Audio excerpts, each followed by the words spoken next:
Sir, இன்று ஜூலை 24 வியாழக்கிழமை 2025 அன்று தமிழகத்தைச் சேர்ந்த 6 ராஜ்யசபா உறுப்பினர்கள் தன்னுடைய பதவியை நிறைவு செய்கிறார்கள். 6 ஆண்டு காலமாக ராஜ்யசபா உறுப்பினராக இருந்த 6 தமிழகத்தைச் சேர்ந்த ராஜ்யசபா எம்பிக்கள் தன்னுடைய பதவியை இன்றோடு நிறைவு செய்கிறார்கள். அதனுடைய சென்ட் ஆஃப்லாம் ராஜ்யசபாவுடைய பாராளுமன்றத்தினுடைய ராஜ்யசபாவில் நடைபெற்றது. அண்ணா திராவிட முன்னேற்ற கழகத்தைச் சேர்ந்த திரு சந்திரசேகர் அவர்கள், மறுமலர்ச்சி திராவிட முன்னேற்ற கழகத்தைச் சேர்ந்த வை கோபால்சாமி என்ற திரு வைகோ, பாட்டாளி மக்கள் கட்சியைச் சேர்ந்த திரு டாக்டர் அன்புமணி ராமதாஸ், திராவிட முன்னேற்ற கழகத்தைச் சேர்ந்த திரு வில்சன், திரு சண்முகம், திரு முகமது அப்துல்லா, இந்த 6 பேருமே இன்று தன்னுடைய ராஜ்யசபா எம்பியினுடைய பதவியை நிறைவு செய்கிறார்கள். இதில் ராஜ்யசபாவில் பேசுகிறார்கள். அவர்களுக்கு பேசுவதற்கு வாய்ப்பு கொடுக்கிறது. அந்த முகமது அப்துல்லா தவிர அனைத்து 5 எம்பிக்களும் ஆங்கிலத்தில் பேசுகிறார்கள். இவர் மட்டும் தமிழில் பேசுகிறார். 5 எம்பிக்களும் தங்களுடைய வரலாறை சொல்கிறார்கள். நாங்கள் எந்தெந்த சபையில் நாங்கள் பணியாற்றினோம், எந்தெந்த தலைவர்கள் எல்லாம் நினைவு கூர்ந்தோம், எந்த தலைவர்களை எனக்கு வாய்ப்பு கொடுத்தார் என்று தலைவர்களை பற்றி பேசுகிறார்கள்.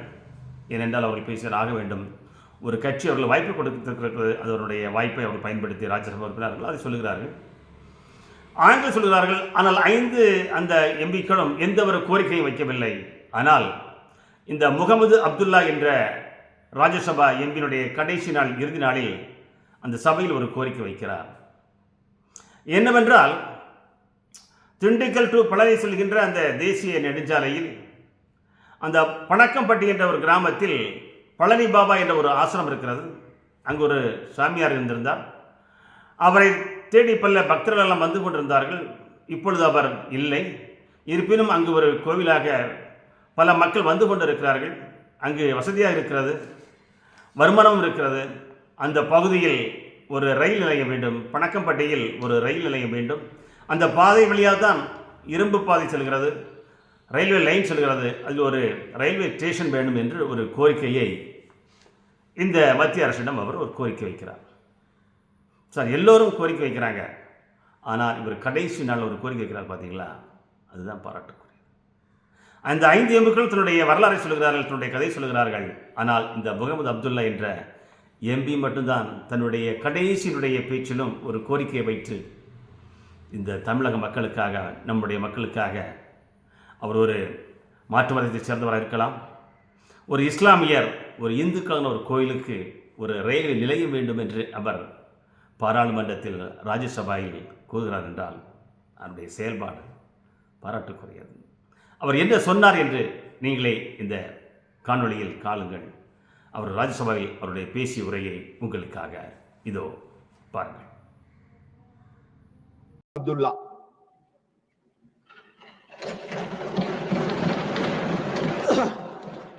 Thank you, Honorable Sir. Kindly permit me to speak in my mother tongue, Tamil.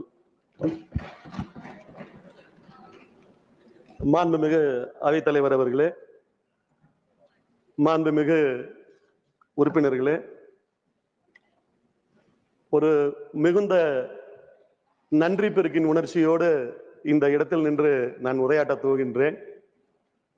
நன்றி உணர்ச்சி என்று நான் குறிப்பிடுவது எங்கள் கழகத்தின் தலைவர் மாண்புமிகு தமிழக முதல்வர் மீதும் மாண்புமிகு தமிழ்நாட்டினுடைய முதலமைச்சர் மீதுமான நன்றி உணர்ச்சி.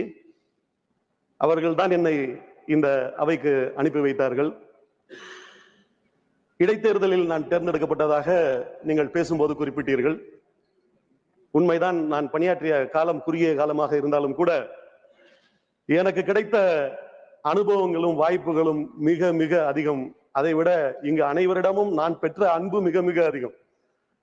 ஆளும் கட்சி தரப்பிலாக இருந்தாலும் சரி, எதிர்கட்சி தரப்பிலாக இருந்தாலும் சரி, ஒவ்வொருவர்களும் என் மீது காட்டிய அந்த அன்பையும் நட்பையும் என்றென்றும் நான் மறவேன். தமிழகத்தின் ஒரு கடைக்கோட்டையில் ஒரு கிராமத்தில் இருந்து வந்தவன் நான். தூரத்தில் இருந்து நான் பார்த்து வியந்த தலைவர்கள் உடனெல்லாம் நெருங்கி பழகுகின்ற வாய்ப்பை இந்த அவை தந்தது. அதையும் விட இன்னும் சொல்ல போனால் அரசியலையும் சரி, அரசாங்க நடைமுறைகளையும் சரி, தேசிய அளவில் ஒரு பரந்துபட்ட பார்வையோடு எப்படி அணுகுவது என்கின்ற அந்த அனுபவத்தை இந்த அவைதான் எனக்கு அளித்தது. இப்படி எத்தனையோ ஒரு இனிமையான நினைவுகள் எனக்கு. இந்த அவையில் நான் பல்வேறு கோரிக்கைகளை வைத்திருக்கின்றேன். அதில் பல நிறைவேறவும் செய்திருக்கின்றது. என்னுடைய இந்த நிறைவு பேச்சின் போது நிறைவாக ஒரே ஒரு கோரிக்கையை மாத்திரம் நான் வைத்து நிறைவு செய்ய விரும்புகின்றேன். தமிழ்நாட்டில் திண்டுக்கல் மாவட்டத்தில் திண்டுக்கல் பழனி வழியில் கணக்கம்பட்டி என்கின்ற ஒரு ஊர் இருக்கின்றது. அங்கு பழனிசாமி என்கின்ற ஒரு மகான் ஒருவர் வாழ்ந்து தற்போது மறைந்து விட்டார். இருப்பினும் கூட அவரது லட்சக்கணக்கான பக்தர்கள் தினமும் அங்கு சென்று வருகின்ற ஒரு கோயிலாக அந்த கோவில் அந்த ஊரில் இருக்கின்றது. அந்த ஊரின் வழியாக இருப்பு பாதை செல்கிறது, ரயில்வே லைன் செல்கிறது. எனவே அந்த பக்தர்கள் அங்கு ஒரு தனி ரயில் நிலையம் அமைக்க வேண்டும் என்கின்ற அந்த கோரிக்கையை இங்கே வைக்கும்படி என்னிடத்திலே கோரினார்கள். வருமான வாய்ப்பும் இருக்கக்கூடிய இடமாக இருப்பதால் அந்த கோவிலுக்கென்று தனியாக ஒரு ரயில் நிலையத்தை அங்கு அமைத்து தர வேண்டும் என்கின்ற அந்த கோரிக்கையை நிறைவாக நான் இங்கே வைத்து எம்பி என்கின்ற பொறுப்பிலிருந்து இன்றைக்கு நான் விடைபெற்றாலும் கூட சமூக நீதிக்கான திராவிட இயக்கத்தினுடைய அந்த கொள்கைகளுக்காக என்னுடைய குரல் என்றென்றும் தொடரும் என்று கூறி வாய்ப்புக்கு நன்றி கூறி விடைபெறுகிறேன். நன்றி, நன்றி, நன்றி.